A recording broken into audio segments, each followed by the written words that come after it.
Pemirsa, wacana Menko Polhukam Mahfud MD mundur dari Kabinet Joko Widodo menjadi kontroversi. Namun apakah ucapan Mahfud MD akan mundur itu benar-benar akan terjadi ataukah sekedar wacana demi elektoral? Kita akan membahasnya bersama dengan Ciko Hakim TPN Ganjar Mahfud, Wihadi Wianto TKN Prabowo Gibran, dan Kunto Adi Wibowo, peneliti komunikasi politik dan media Unpad. Selamat sore Bang Ciko, Pak Wihadi, dan Mas Kunto. Selamat sore.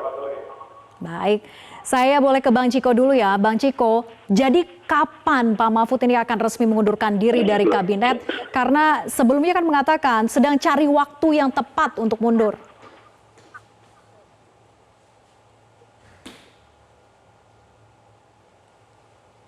Bang Ciko? Oh, saya. Oke. Gimana? Iya, silakan. Bisa diulang. Saya join terlambat. Bisa diulang pertanyaannya. Oh, oke, saya ulang ya. Jadi kapan Pak Mahfud itu akan resmi mengundurkan diri dari kabinet? Karena sebelumnya mengatakan bahwa sedang cari waktu yang tepat untuk mundur. Betul, Pak Mahfud dan setelah banyak berbicara dengan Pak Ganjar, memang ingin mengundurkan diri dari kabinet dan sudah mengumumkannya. Dan sampai hari ini kami dari TPN belum mendapat kabar yang pasti kapan itu akan dilaksanakan, karena memang ini benar-betul apa yang dibicarakan di antara mereka berdua, Pak Mahfud dan Pak Ganjar. Kami pun masih menunggu, kami standby, tapi insya Allah dalam waktu dekat. Tapi pastinya saya sendiri dan di TPN belum mengetahui persis. Oke, dalam waktu dekat, tapi apakah akan ada waktu yang dianggap tepat mengingat saat ini kan waktunya sudah sangat mepet jelang pemilihan 14 Februari, Bang Ciko? Ya, kita kira-kira sebelum pemilihan 14 Februari, tapi yang pasti tadi dengan berbagai alasan yang sudah pernah disampaikan di berbagai media, kemunduran Pak Mahfud ini memang adalah sudah pasti akan dilakukan. Tapi kembali lagi saya katakan, sampai hari ini kita belum mengetahui kapan persisnya momentum yang ditunggu, ya kan, mungkin juga ada berbagai hal yang harus diselesaikan di Menko Polhukam atau juga terkait dengan waktu yang disediakan oleh Presiden. Tapi banyak hal yang menjadi pertimbangan, tapi pasti apa yang sudah disampaikan pasti akan dieksekusi oleh Pak Mahfud. Oke, karena sebelumnya begini, Bang Ciko, Pak Mahfud mengatakan momentumnya akan dibicarakan lagi dengan TPN karena sebagai cawapres harus ikut partai pengusung. Nah, itu yang disampaikan oleh Pak Mahfud. Jadi sudah dibicarakan oleh internal TPN, seserius apa dengan wacana mundurnya Pak Mahfud ini agar tidak dianggap hanya gimmick politik gitu? Ya, ini kita meyakini apa yang seorang Mahfud MD ini kan mempunyai kredibilitas dan integritas yang cukup tinggi, dan masyarakat juga bisa menilai siapa sosok Pak Mahfud ini. Dia juga bukan tipe-tipe orang yang melempar suatu statement hanya untuk menimbulkan sensasi atau keguncangan di masyarakat atau di dunia politik. Tetapi pada prinsipnya memang ini menjadi hal yang sangat serius, tapi karena memang sangat serius dan ini juga akan berimbas dengan banyak hal, ya kan, terkait dengan apa yang disampaikan dan apa yang akan dilakukan. Jadi betul-betul kami sedang mencari waktu, dan pada akhirnya yang akan menentukan di akhir, walaupun akan dibicarakan dengan TPN, dengan partai pendukung dan para relawan tentunya, yang pasti keputusan akhir itu ada di Ganjar Mahfud, dan itu sudah menjadi bagian dari apa yang selama ini dilakukan di TPN. Pak Ganjar dan Pak Mahfud ini mempunyai hak prerogatif akan atas apa yang mereka ingin lakukan, walaupun memang dibicarakan dengan kami. Oke, jadi wacana mundur ini serius, bukan gimmick gitu ya? Bukan. Apalagi seorang Mahfud MD yang menyampaikan, jadi bukan tipe-tipe manusia seperti itulah dia. Oke, sangat serius dan pasti akan dilakukan. Kalau begitu saya ke Mas Kunto. Mas Kunto, apa untung ruginya sebetulnya wacana mundurnya Pak Mahfud di sisa akhir masa kampanye ini? Ya Mbak, kalau menurut saya secara elektoral mungkin itu tidak bisa jadi dikonversi jadi suara ya Mbak. Sangat pendek ya kan, karena ini tinggal hitungan 2 pekan lagi menjelang hari H. Lalu yang kedua adalah soal positioning. Jadi kan kalau Pak Mahfud mundur dari kabinetnya Pak Jokowi dan kemudian hanya Pak Mahfud sendiri gitu kan, ini kan jadi kesannya positioningnya jadi berhadapan-hadapan dengan Pak Jokowi. Padahal dalam program, dalam visi misi, Pak Ganjar Mahfud ini bilang akan melanjutkan dengan perbaikan pemerintahan Pak Jokowi. Nah, ketika keluar ini gesturnya kan gestur perlawanan kan. Ini yang kemudian akan susah diterima oleh pemilih gitu kan. Jadi mengubah positioning di waktu-waktu terakhir ini menurut saya akan berisiko tinggi. Dengan sisa waktu yang ada itu butuh resource yang tidak sedikit dan menurut saya akan tidak efektif. Dan meminjam bahasa Pak Hasto mungkin Pak Mahfud akan lebih menitik beratkan stabilitas pemerintahan gitu. Oke, jadi justru membingungkan bagi publik gitu ya Mas Kunto dengan keluarnya Pak Mahfud dari pemerintahan. Jadi bukan lebih leluasa untuk mengkritisi pemerintahan? Ya, kalaupun leluasa mengkritisi pemerintahan, tapi akhirnya kan jadi problematis di elektoral ini kan. Kalau akhirnya mengkritisi pemerintah tapi tidak berbuah baik pada elektabilitas, untuk apa? Kan pertanyaannya itu. Strategi yang sama kan juga sudah dicoba di bulan Desember. Ketika itu Pak Ganjar sering mengkritik Pak Jokowi kan gitu. Seakan-akan jadi oposisi tapi dengan elektabilitas yang tidak kunjung membaik, akhirnya di bulan Januari TPN mengubah strategi kan dengan lebih soft ke Pak Jokowi dan kemudian tidak frontal. Nah menurut saya kalau saya sih melihat apa yang dilakukan Pak Ganjar ketika pertama kali meminta Pak Mahfud mundur, sebenarnya tembakannya kan ke Capres 02 kan gitu, ke Pak Prabowo yang waktu itu Kemenhan men-tweet, Kemenhan men-tweet Prabowo Gibran 2024, jadi sebenarnya tembakannya lebih ke situ sih Mbak kalau menurut saya. Oke, saya ke Bang Ciko sedikit dulu ya, untuk menanggapi tadi yang dikatakan oleh Mas Kunto bahwa jika keluar justru akan berlawanan dengan visi melanjutkan yang sudah diusung oleh Paslon 03 ini dan tidak membuahkan efek ke elektabilitas Bang Ciko.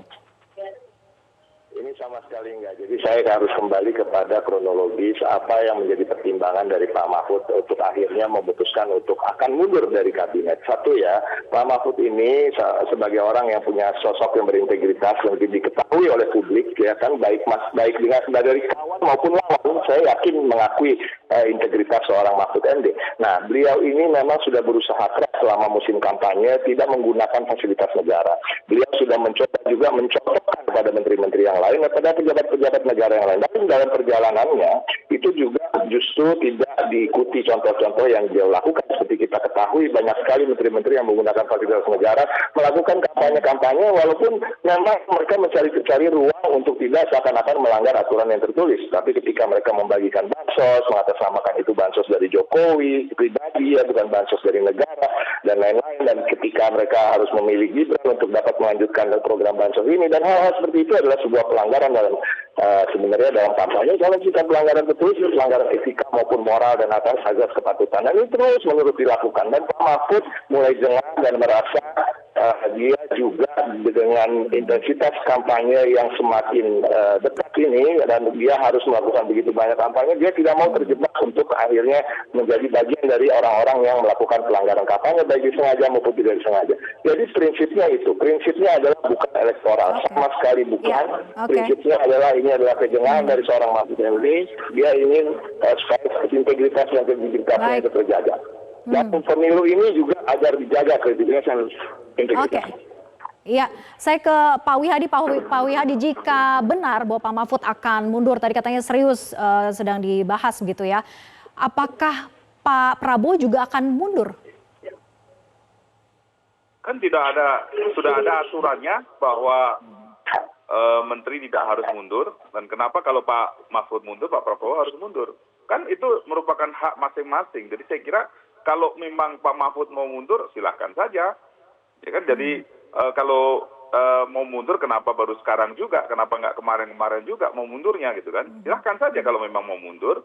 Jadi saya kira tidak bisa dikait-kaitkan seakan-akan bahwa kalau Pak Mahfud mundur, Pak Prabowo harus mundur juga. Kan nggak ada aturannya yang memaksakan seperti itu. Dari awal kan tidak ada yang mau mundur. Nah ini kan ada yang mau mundur Pak Mahfud ini kan karena pemikiran-pemikiran Pak Mahfud sendiri. Dan silahkan, itu kan hak pribadi Pak Mahfud sebagai seorang menteri. Mungkin Pak Mahfud juga selama ini sebagai dalam pemerintahan tapi justru menyerang-nyerang pemerintahan sendiri. Terus kemudian itu salah satu hal yang mungkin Pak Mahfud juga menjadi pemikiran dia sendiri gitu kan. Jadi saya Oke, kira haknya silakan masing-masing saja. begitu ya. Tapi kan ini juga sempat dikatakan oleh Sekjen PDIP Pak Hasto bahwa ada menteri yang tidak mau mundur karena anggaran di kementeriannya besar. Kemudian saya ingin tanyakan ini nanti usai jeda, tetap bersama kami di Prime Time News. Yang bebas, jujur, dan adil. Masih ada waktu untuk menunjukkan komitmen itu. Tetapi ketika situasionalnya memburuk, ya tentu saja Prof. Mahfud bisa bersama Pak Ganjar dalam momentum yang tepat bisa mengambil suatu keputusan yang tegas. Karena kalau Prof. Mahfud nggak ada beban, ada calon yang lain ada beban karena anggaran yang dikelola itu sangat besar. Dan kita lihat potensi-potensi penyalahgunaan dari anggaran dari kementerian yang dikelolanya itu. Oke, itu tadi yang disampaikan oleh Pak Hasto. Saya ingin komentarnya Pak Wihadi bahwa ada menteri yang tidak mau mundur karena anggaran di kementerian dikelolanya sangat besar. Kemudian tadi juga sempat mengatakan kapan menteri yang jadi capres itu turut mundur. Jadi apakah memang yang disampaikan oleh Mas Hasto itu menjadi patokan kita semuanya melawan undang-undang? Kan tidak juga kan? Dan kalau dikatakan bahwa ada potensi anggaran dan segala macam itu kan itu pendapat pribadi. Bahwa menteri harus bertanggung jawab terhadap segala apa yang menjadi tupoksi daripada kementerian itu. Dan saya kira Pak Prabowo adalah seorang yang berkomitmen dan menyelesaikan semua tugas-tugasnya dengan baik. Jadi apa yang dikatakan tidak mau mundur atau dia harus mundur, tidak ada aturan itu. Jadi saya kira ini adalah sesuatu hal yang mungkin sudah keburu ngomong mau mundur, tapi dipikir-pikir ini kok mundur sayang juga begitu, sehingga ada mau narik-narik gitu loh. Jadi saya kira benarkah begitu, Bang Ciko? Oke, benarkah begitu Bang Ciko? Setelah dipikir-pikir kayaknya nggak usah mundur gitu. Sama sekali tidak. Kami meyakini dari TPN meyakini seorang Pak Mahfud MD ketika sudah menyampaikan sesuatu dia akan mengeksekusi itu, dan itu kan dia sampaikan. Ketika dia menyampaikan itu bahasanya jelas bahwa menunggu momentum yang tepat. Dia tidak mengatakan bahwa menyebut suatu tanggal kemudian dia tidak melakukannya. Ini kan artinya dia punya pertimbangan pribadi yang kita berikan hak kepada dia untuk melakukan itu. Tapi saya ingin mengatakan soal penyalahgunaan anggaran, penyalahgunaan jabatan dan lain-lain. Selama Pak Mahfud berkampanye sejak mencalonkan diri sebagai calon wakil presiden, beliau sudah mencoba mencontohkan. Dan contoh-contoh ini bukan tidak diikuti oleh semua menteri, tapi kami bisa melihat bahwa menteri-menteri dari partai pengusung Pak Mahfud, khususnya PDI Perjuangan, ya kan tidak pernah terindikasi melakukan hal-hal yang sifatnya pelanggaran kampanye, baik disengaja maupun tidak sengaja. Jadi Pak Mahfud ingin memberikan contoh begitu ya? Poinnya di situ ya Bang Ciko? Betul. Ingin memberikan contoh dan supaya juga masyarakat juga bisa melihat supaya pemilu ini bersih, jujur dan adil. Oke, Pak Wihadi tadi dikatakan bahwa Pak Mahfud ingin memberikan contoh dan memang disampaikan juga oleh Pak Mahfud sendiri begitu, agar dicontoh oleh yang lain bahwa pejabat menggunakan fasilitas pemerintah, kalau menjadi capres-cawapres jangan mau dijemput pejabat Pemda, dan apakah ini juga mengganggu bagi paslon 02 sehingga juga perlu berpikir gitu bahwa Pak Prabowo juga sebaiknya mundur saja. Kalau mau memberikan contoh, kenapa tidak awal-awal saja waktu itu? Mundur dulu. Kenapa baru sekarang mau mundur? Nah itu baru, kalau memang dari awal-awal sudah mundur itu memberikan contoh. Itu berarti memang secara sadar bahwa apa yang dilakukan itu adalah memang sesuatu hal kebangsaan yang disampaikan oleh Pak Mahfud untuk mundur sebelum bertanding. Kalau sudah bertanding mau akhir baru mundur, saya kira ini bukan sesuatu hal yang dikatakan memberikan contoh. Tapi kalau dikatakan tadi oleh Bang Ciko mengenai masalah menteri-menteri daripada PDI Perjuangan yang tidak melakukan pelanggaran, saya melihat justru Menteri Sosial itu melakukan satu penekanan-penekanan pada PKH. Jadi penerima PKH dan pendamping-pendamping PKH itu ada pressure bahwa mereka kalau tidak memilih daripada pasangan yang dicalonkan oleh daripada kementerian itu akan diganti, dan itu terjadi. Jadi saya kira kita semuanya di sini sudah mendekati daripada pemilu, dan apa yang dilakukan oleh pasangan-pasangan presiden ini adalah merupakan sesuatu hal yang mungkin sudah menjadi rangkaian yang akan selesai. Jadi saya kira tidak perlu lagi Oke. kita berpolemik. Ya, saya mengenai kembalikan ke masalah Bang ini, Ciko ya. gitu. Bang Ciko, tadi dikatakan kalau memang ingin memberikan contoh ya harusnya dari dulu begitu. Kenapa timingnya baru mau sekarang? Makanya itu kan dari tadi yang sejak awal segmen pertama tadi saya sampaikan bahwa beliau sudah berusaha memberikan contoh tidak dengan mundur, tapi dengan memberikan contoh beliau melakukan kampanye dan beliau cuti dan betul-betul diupayakan 100% untuk tidak menggunakan fasilitas negara. Nah itu yang maksud saya dikatakan, nah, tapi contoh itu tidak diikuti. Nah sekarang akhirnya dia harus memberikan contoh dan juga untuk menjaga dirinya sendiri untuk tidak melakukan pelanggaran itu. Nah contohnya ini harus bereskalasi. Tadinya hanya memberikan contoh dia sebagai menjabat, dan sekarang dia rasa saya harus melakukan yang lebih dari itu dan juga untuk menjaga diri beliau supaya tidak melakukan pelanggaran, baik itu sengaja maupun tidak disengaja. Oke, saya ke Mas Kunto. Mas Kunto, jadi kalau Pak Mahfud ingin memberikan contoh kepada Pak Prabowo, apakah mungkin itu akan dilakukan oleh Pak Prabowo begitu? Dan apakah memang Pak Mahfud ini rencananya memang seserius itu akan mundur? Tadi walaupun Anda katakan bahwa tidak membuahkan efek elektabilitas sebetulnya dengan mundurnya Pak Mahfud. Ya, Mbak. Kalau Memberikan ini- contoh, saya agak sedikit keberatan memberikan contoh kepada Pak Prabowo itu saya sedikit keberatan itu dengan narasi itu gitu kan.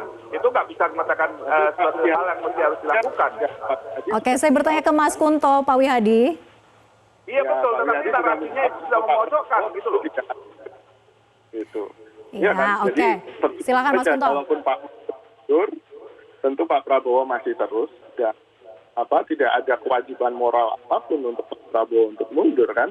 Hanya karena contoh dari Pak Mahfud, menurut saya itu harus jadi catatan dari DPN dan PKN ya gitu. Dan menurut saya apa yang dilakukan Pak Mahfud dan Pak Ganjar sudah ada hasilnya kok.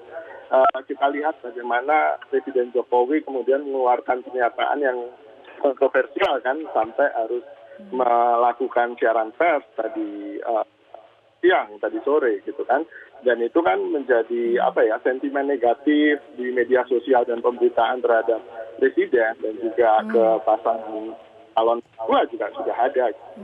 Sehingga masalahnya adalah bagaimana Pak Mahfud kemudian menunjukkan bahwa itikat baiknya ini untuk meredam konflik kepentingan benar-benar terwujud. Dan saya mencatat bahwa secara personal Mahfud ini kan terkenal sebagai aktor yang suka bikin ombak besar gitu kan, ombak pemberitaan besar, tapi kemudian terkesan anti klimaks gitu Mbak, kebanyakan begitu. Nah ini yang kemudian kita tunggu nih, apakah Pak Mahfud memang benar-benar punya komitmen itu, atau kemudian ada banyak pertimbangan terutama dari partai pengusung gitu kan. Nah itu yang kita publik ingin lihat. Kalaupun memang tidak berani mempertahankan kepentingan elektabilitas, menurut saya Pak Mahfud akan dicatat sebagai seorang negarawan yang luar biasa ini dalam pemilu 2024, gitu Mbak.